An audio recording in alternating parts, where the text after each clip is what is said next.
A significant portion of serial killers target women engaged in prostitution, drawn to their bohemian and perilous lifestyles that make them easy prey for sexual predators.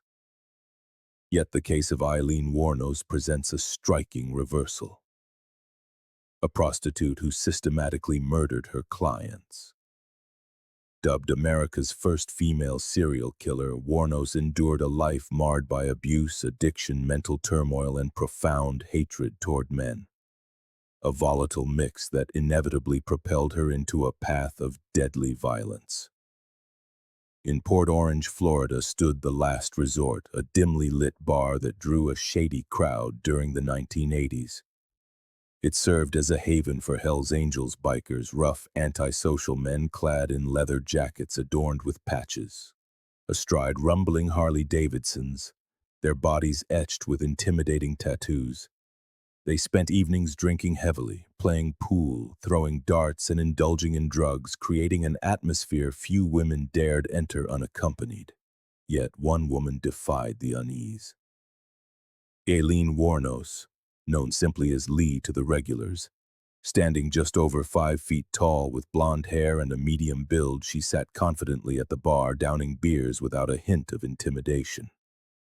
Sometimes she'd don a tight black leather outfit, earning her the nickname Spider-Woman, though jeans and a t-shirt were her usual attire. Her loud rants about her disdain for men went unchallenged. The patrons, themselves societal outcasts, felt a mix of pity and empathy for this alcoholic prostitute whose life was a relentless struggle. After her drinks, Wuornos would wander the streets, hitchhiking in search of clients. Her appearance, haggard beyond her early 30s, reeking of alcohol, quick to anger, often repelled potential customers. For nearly 2 decades, she had lived as a drifter, her body scarred from frostbite endured during teenage years spent sleeping in frozen woods. Hardened and unpredictable, she had a history of violence and theft, robbing the men she encountered. Her criminal tendencies, however, stemmed from a far earlier darkness. Born Aileen Carol Wuornos on February 29, 1956 in Rochester, Michigan, to a 15-year-old mother, Diane, and a violent pedophilic father, Leo Pittman. Her life began in chaos.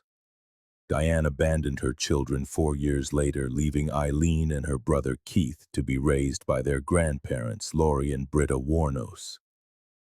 Far from a sanctuary, this home was a nightmare of physical abuse from their alcoholic, tyrannical grandfather and sexual molestation inflicted upon Aileen by him. By age 10, Eileen's behavior turned precocious and promiscuous, engaging in sexual acts with other children, including her brother, for money or cigarettes, earning her the cruel moniker Cigarette Pig. These actions were symptomatic of deeper psychological scars from childhood trauma, emotional instability, social maladjustment, and explosive temper. Rejected by peers, Aileen found fleeting solace in her bond with Keith, a relationship marked by sibling rivalry and mutual dependence, including consensual intimacy. As a teenager, she struggled in school, her outbursts and reputation isolating her further. Desperate for acceptance, she once threw a party with her savings, only to be ejected from her own gathering due to her infamous promiscuity. At 12, she learned the shattering truth. Her guardians were her grandparents. Her mother had abandoned her, and her father was imprisoned for child rape, later dying by suicide in 1969, amid suspicions of murder. By 14, pregnant from an alleged rape, Aileen gave birth in a home for unwed mothers, and the child was immediately adopted. Returning home only worsened her plight. After her grandmother's death from liver failure, her grandfather cast her out. Alone, she survived in a makeshift tent in the woods or an abandoned car, washing at gas stations. Prostitution became her full-time escape, wandering highways for alcohol, drugs, and fleeting connections, her resentment toward men deepening with each rejection. At 20, Wuornos fled to Florida, marrying a 70-year-old yachtsman, Louis Fell, after a brief encounter. Their union crumbled quickly amid her nightly binges and violent outbursts. He filed for divorce after 9 weeks. Grief-stricken by her brother's death from throat cancer in 1976, she attempted suicide at 22, surviving a gunshot wound but remaining adrift. Her criminal record grew with vandalism, theft, and a 1981 armed robbery conviction, for which she served prison time. By 28, declaring herself a lesbian, Wuornos found brief happiness with Taria Moore, a 24-year-old she met in a biker bar. Their passionate, nomadic relationship relied on Wuornos's prostitution to fund their life of motels and hideaways. But as her looks faded and earnings dwindled, desperation mounted. On November 30th, 1989, picked up by 51-year-old Richard Mallory, a convicted rapist, what began as a transaction turned horrific. Mallory assaulted her, but Wuornos, armed with a .22 caliber pistol, fought back, shooting him 4 times. She fled with his belongings and car, confiding in Moore that night, who helped erase the evidence. Though this killing might have been self-defense, Wuornos's fear and mistrust led her to run, sealing her fate as a fugitive turned serial killer. Richard Mallory's vehicle was discovered the next day, abandoned amongst a stand of trees. 2 weeks later, his body was found in Volusia County. The police found no leads to help them solve the crime, and with not a single suspect, the case quickly went cold. The entire situation left Taria Moore deeply unsettled. She began to fear for her own safety, knowing all too well Aileen's volatile temper and her sudden fits of rage, but she also considered that it might have been an isolated incident, that Aileen had simply defended herself against a rapist in the only way she could. Not daring to ask any more questions, they carried on with their routine as a couple, at least for a few more months. Wuornos was convinced that Tyrion wouldn't leave her if she could just make enough money to pay rent and support them both. At the same time, she knew her physical appeal was fading, making it harder and harder to attract clients. She was so desperate to keep her young lover by her side that she decided to return to the highways. This time, however, her disposition and intentions were vastly different. Gone were the years when she had found some enjoyment in sexual encounters with strangers. Since deciding she was a lesbian, her work as a prostitute had become repulsive. She hated having sex with men, blaming them for most of her misfortunes. Perhaps the only man she ever had a genuinely affectionate relationship with was her late brother, Keith. The idea of murdering a man to take everything he had on him began to seem, to some degree, pleasurable. And so, on June 1st, 1990, a little over 6 months after the first murder, she shot and killed David Spears, a 43-year-old construction worker, after getting into his truck and offering her services. 5 days later, under similar circumstances, 40-year-old Charles Carskadden became her third victim. Aileen Wuornos had become a serial killer. Florida authorities were aware of the murders but lacked evidence to connect the cases, mainly because they were spread across different counties within a 100-mile radius. Wuornos had been relatively cautious in that regard, although all her victims were executed with a .22 caliber pistol, a detail that would eventually become a crucial clue for investigators. On July 4th, 1990, Aileen and Tyrion were in a serious car accident near Orange Springs. Several passers-by saw the two women fleeing the scene on foot before the police arrived. Some people tried to help them, noticing they were injured, but they refused assistance. In fact, one of them, Aileen Wuornos, tore the license plate from the car with her bare hands and threw it into the bushes before they disappeared. When officers arrived, they ran the plate and discovered the car belonged to a 65-year-old man named Peter Sims, who had been reported missing 3 weeks earlier. Witnesses were able to describe the two suspects, and a pair of composite sketches were made. Despite police efforts, the women couldn't be found, and Sims's body would never be recovered. After the incident, Tyrion Moore's suspicions were confirmed. The car they had abandoned likely belonged to another victim. Terrified that she could be accused of complicity, she ended her romance with Aileen and moved in with her sister in Pennsylvania, leaving Wuornos devastated. A month later, on August 4th, Wuornos killed again, this time a 50-year-old man named Troy Burris. After his body was found, police finally understood that a serial killer was stalking the highways. It was then that they decided to release the sketches of the two female suspects who had been driving Peter Sim's car. Although it was an unprecedented case, investigators began to entertain the possibility that the killer they were hunting was a woman. All the victims had been killed with a .22 caliber pistol, a low-caliber weapon often preferred by women because it has less recoil than more powerful guns like a .38. It wasn't a certainty, but the puzzle was slowly starting to take shape. On September 12th, Aileen Wuornos would murder 56-year-old Dick Humphreys, and on November 19th, she did the same to 62-year-old Walter Gino Antonio. Both men were executed with a .22 caliber weapon. The victim count now stood at 7. Although she was still free, Aileen had a growing feeling that the police were on her trail. Tyrion had left her, she had no money, and she was exhausted and spiraling into a deep depression. She decided to get rid of the murder weapon, tossing it from a bridge over the Rose Bay. But on December 6, 1990, she made a fatal mistake. She pawned a camera she had stolen from her first victim, Richard Mallory. The police knew that valuable items had been stolen from all the crime scenes and were keeping a close watch on everything coming in and out of Florida's pawn shops. It was how they found Mallory's camera, which came with a pawn ticket bearing the thumbprint of the person who had sold it. Her name was Aileen Wuornos.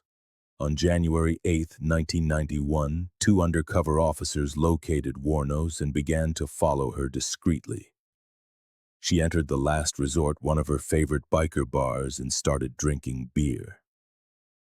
Al Balling, the bar's owner, had known Aileen for years and was aware she had nowhere to sleep. In the early hours of the morning after closing up, he told her she could spend the night in some trailers he had out back, where a few construction workers were also staying. The next morning, she got up, went back into the bar, and started shooting pool with Balling and other patrons. Finally, she drank one last beer and walked out of the bar, where she was immediately arrested by the agents who had been tailing her for over 20 hours.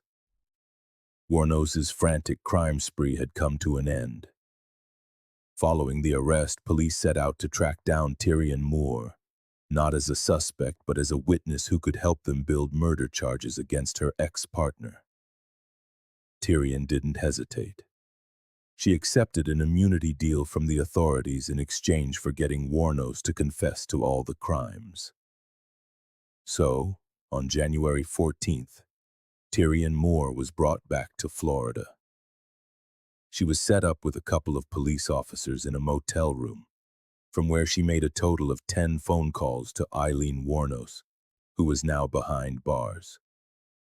In a series of tearful conversations, she told Aileen she was afraid of being arrested for the murders, that the police were harassing her family, and even that she was going to kill herself. Aileen tried to calm her down. "You're innocent," she said. "I'm not going to let you go to prison. Listen, if I have to confess, I will. I'm the one who did everything. I can't let you get in trouble for something you didn't do." The entire conversation was being recorded by the police. Wuornos had been betrayed by Tyrion Moore.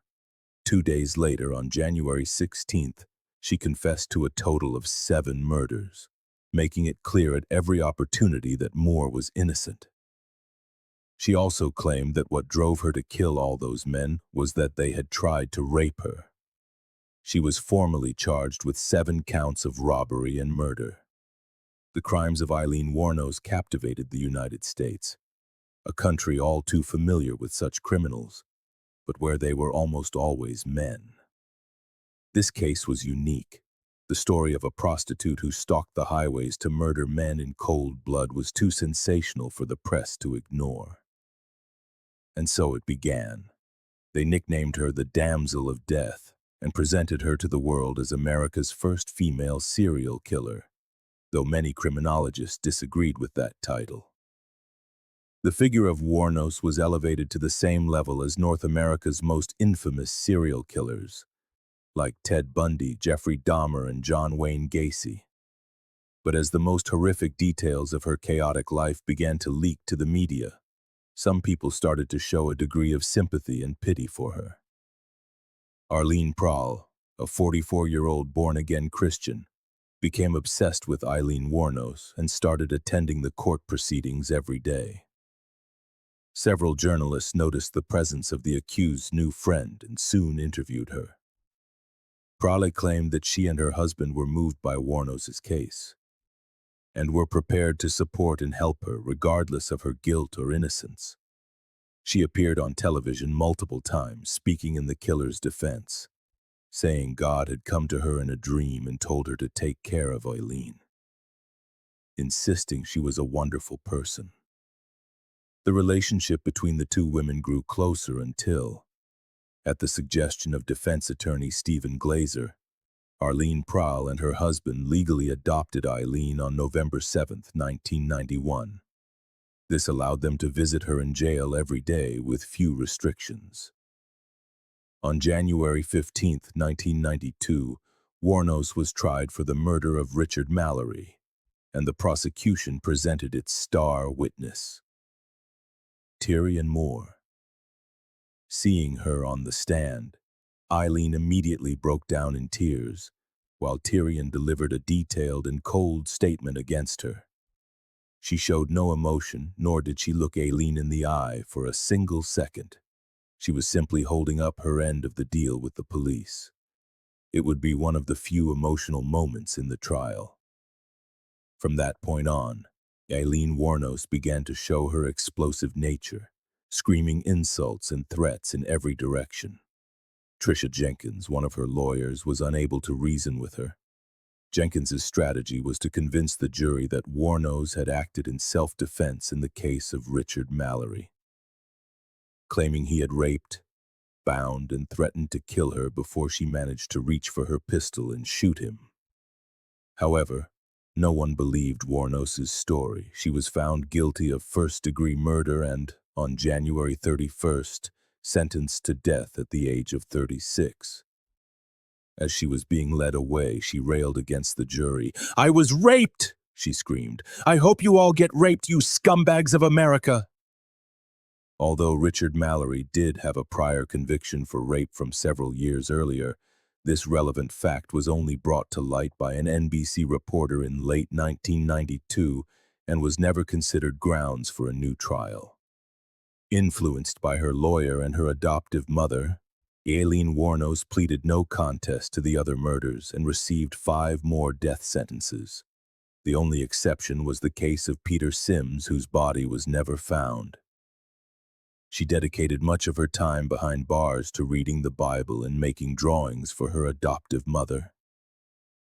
Dawn Botkins, the only childhood friend who visited her a few times in prison, said in an interview that Arlene Prahl was collecting Wuornos' drawings to create a museum and sell them to collectors of serial killer memorabilia. Arlene Prahl and Aileen's lawyer, Stephen Glazer, also demanded $25,000 from British documentary filmmaker Nick Broomfield to interview her for his 1992 film, Aileen Wuornos, The Selling of a Serial Killer. Ironically, the documentary captured the exact moments when Prahl and Glazer received the agreed-upon payment, which would serve as evidence 11 years later to bring Glazer to court, accused of improperly profiting from his client's case. At the same time, some police officers and Tyrion Moore herself were negotiating rights for books, television series, and even a movie about the case. In the end, Dawn Botkins was the only person with whom Aileen maintained a sincere friendship, which she did through letters. Sometimes Wuornos would send her up to 4 letters a day. In 2001, at the age of 45, Aileen Wuornos appeared before Judge Michael Hutchison to request that the state suspend her mandatory death penalty appeals. She said through tears that she was tired, didn't want to waste any more taxpayer money on trials, and admitted that she had killed all her victims in cold blood.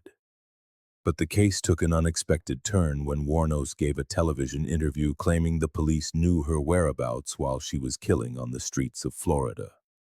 She alleged that some investigators were already seeking movie deals before she was even caught, anticipating that her case would become a media sensation. In fact, she claimed, they had let her kill a couple more victims before finally arresting her, just to make the list of crimes longer. Whether true or not, 3 detectives were investigated over these accusations, but the inquiry reached no conclusion. On April 1, 2002, the Florida Supreme Court granted Aileen Wuornos' request to end her appeals. An execution date was set by lethal injection for October 9th of that same year. She was pronounced dead at 9:47 in the morning. Her last words were relayed to the press by an official who detailed her final moments. "I'd just like to say I'm sailing with the Rock and I'll be back like Independence Day with Jesus, June 6th. Like the movie, big mothership and all, I'll be back." Aileen Wuornos' life was tragic from beginning to end. She had a pedophile father, an absent mother, and a grandfather who abused her physically and sexually. She grew up on the streets, defenseless, finding that sex was the only currency she had to survive. She was mistreated, betrayed, used, and discriminated against. She abused alcohol and drugs and fell prematurely into a world of prostitution and crime. She was always desperate for friends or a partner, but her unbalanced nature made it impossible for her to form normal relationships. She was certainly a victim of society and of her own temperament, but she was also a murderer, and she shattered the lives of many families. While Wuornos killed for money, not for pleasure, some specialists assert that with every man she shot, she was subconsciously killing her grandfather, perhaps finding a dark satisfaction in the act. She hated men profoundly, and to her their deaths felt like a form of justice. To this day, some still romanticize her image, believing she was telling the truth and had genuinely been a victim of attempted rape. And while she undoubtedly endured a harsh life, her actions remain difficult to justify. Renowned forensic psychiatrist Helen Morrison suggests that Aileen may have been born with a genetic predisposition towards crime, inherited from her father and maternal grandfather, both of whom were pedophiles. At the same time, the hostile environment she was exposed to for nearly her entire life also had a devastating effect, and could have contributed to the formation of her violent personality. Documentarian Nick Broomfield became fascinated by Aileen Wuornos' case. After paying $25,000 to Wuornos' adoptive mother and lawyer, he secured the coveted interview, during which the killer insisted that all of her crimes had been committed in self-defense. 11 years later, he decided to make a second documentary titled Aileen, Life and Death of a Serial Killer, released in 2003. This time, however, he went much further, even testifying on Aileen's behalf. He exposed the malpractice of her lawyer at a hearing where it became evident that both Arlene Praley and Stephen Glazier were shamelessly profiting from Wuornos. They had even urged her to take her own life, because they had allegedly negotiated a movie deal, and an ending where the protagonist committed suicide would be far more compelling. Wuornos, who was present at the hearing, asked Nick Broomfield to visit her shortly after. She was grateful for his honesty and happy to see him again after so many years. In the interview, she told him she wanted to be sincere and tell him the whole truth. This time, she confessed to murdering her 7 victims in cold blood. She claimed she wanted to die with a clear conscience, and that this was the only way. But, as had become her custom, she changed her story yet again. In another conversation, when the cameras were supposedly off, she told him that Richard Mallory had indeed raped her, and that a couple of the other men had been intimidating, which is why she shot them. The rest, she said, she simply killed to rob. Wuornos told Broomfield she was tired and wanted to die. She had already given up all her appeals and was simply waiting for her execution day.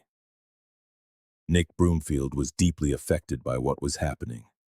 He wasn't naive enough to believe that Wuornos was telling the truth this time, but it was clear to him that he was in the presence of a mentally ill woman, one who was possibly unfit to be executed under United States law. During the Richard Mallory trial, Aileen Wuornos had been interviewed by 3 specialists who concluded she was competent to stand trial. However, it was later revealed that these evaluations had been conducted in a mere 15 minutes. It was highly likely that she required a much more thorough psychiatric analysis, but that would never happen. During the final media interview, Broomfield made one last attempt to make her reconsider her decision to abandon all appeals, but he only succeeded in provoking Wuornos into a deranged outburst. Her face transformed, she began to scream uncontrollably, and her wild, bulging eyes stunned everyone present. For Broomfield, it only confirmed his suspicions, though Wuornos insisted she wasn't crazy. Before storming out, utterly incensed, she raised her middle finger and left. Shortly after, Aileen's friend Dawn Bodkin told Broomfield she had spoken with her and that Aileen sent her apologies. She also wanted to clarify that the obscene gesture was not meant for him, but for the press in general. Before she died, Aileen Wuornos agreed that her childhood friend Dawn Bodkin should have her ashes. Bodkin buried them under a tree on her property, where they remain to this day. Like, subscribe, and share this on your social media. It really helps me continue creating this kind of content. Remember to click the notification bell to get a message every time I upload a new video. In the description, I've left a link to my criminology blog, as well as a link to purchase my book, Human Monsters, a 430-page volume where I delve deeper into the subject of serial killers. My name is Alvaro, and this is the Crime Channel.